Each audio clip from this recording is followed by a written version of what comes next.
লেখক বিপ্লব রায় বললেন, লিখতে লিখতে তাঁর কলমে যেন কালি ফুরিয়ে না যায়। বিপ্লব রায়ের লেখা বই ছাত্র আন্দোলন সেকাল একাল কলকাতা প্রেস ক্লাবে প্রকাশিত হলো। 27শে জানুয়ারি এই বই প্রকাশ অনুষ্ঠানে বিপ্লব রায় ছাড়াও উপস্থিত ছিলেন কলকাতা প্রেস ক্লাবের সভাপতি স্নেহাশিস সুর, দেবাশিস দত্ত, সাংবাদিক জয়ন্ত ঘোষাল ও ঋতব্রত ভট্টাচার্য প্রমুখরা।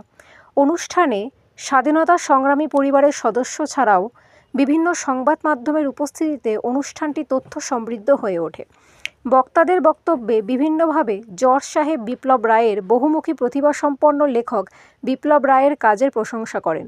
বইটি ছাত্র আন্দোলনের সেকাল স্বাধীনতা পূর্ব ও স্বাধীনতা উত্তরকালীন সময়ে অর্থাৎ স্বাধীনতা সংগ্রামের ইতিহাস থেকে শুরু করে বর্তমান সমকালীন সময়কে তুলে ধরা হয়েছে।